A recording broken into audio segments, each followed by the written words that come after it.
తెలంగాణ కాంగ్రెస్ నుంచి రాజ్యసభ అభ్యర్థుల పేర్లు ఖరారయ్యాయి. రేణుకా చౌదరి, అనిల్ కుమార్ యాదవ్ పేర్లను కాంగ్రెస్ అధిష్టానం ఖరారు చేసింది. తెలంగాణ అసెంబ్లీలో కాంగ్రెస్ పార్టీకి ఉన్న ఎమ్మెల్యేల బలం ప్రకారం 2 రాజ్యసభ సీట్లు దక్కనున్నాయి. 2 స్థానాలకు కాంగ్రెస్ అధిష్టానం అభ్యర్థులను ఖరారు చేసింది. తొలుత సోనియా గాంధీ తెలంగాణ నుంచి రాజ్యసభ రేసులో ఉంటారని ప్రచారం జరిగింది.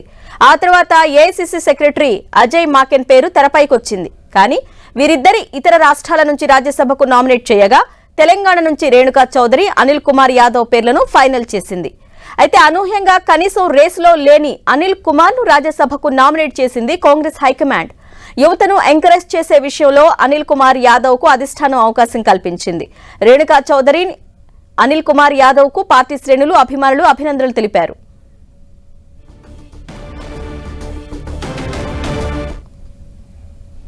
రాజ్యసభ అవకాశం ఇస్తారని జీవితంలో ఊహించలేదని కాంగ్రెస్ రాజ్యసభ అభ్యర్థి అనిల్ కుమార్ యాదవ్ అన్నారు. తనలాంటి యువకుడికి రాజ్యసభ అవకాశం ఇవ్వడం ఆనందంగా ఉందన్నారు. కష్టపడే వారికి పదవులు దక్కుతాయనడానికి ఇదే ఉదాహరణని గుర్తు చేశారు. కొత్త రక్తాన్ని రాజకీయాల్లో తేవడమే రాహుల్ గాంధీ లక్ష్యమన్నారు అనిల్ కుమార్ యాదవ్. కాంగ్రెస్ పార్టీ అధిష్టానం, ముఖ్యంగా మా నాయకుడు రాహుల్ గాంధీ గారు, సోనియా గాంధీ గారు, ఏఐసీసీ అధ్యక్షుడు మల్లికార్జున ఖర్గే గారు, కేసీ వేణుగోపాల్ గారు, అదేవిధంగా రాష్ట్ర ముఖ్యమంత్రి అన్న రేవంత్ అన్న గారు ఈరోజు నాలాంటి కష్టపడే ఒక కాంగ్రెస్ పార్టీ కార్యకర్తకు, కాంగ్రెస్ పార్టీలో గత 20 సంవత్సరాలు నిరంతరం ప్రతిరోజు పార్టీకి కష్టపడుతున్న నాలాంటి ఒక యువకుడికి ఈరోజు రాజ్యసభ పంపిస్తారు అంటే నేను నిజంగా కూడా వాళ్ళందరికీ కూడా చేతుల జోడించి ధన్యవాదాలు తెలియజేస్తున్నాను.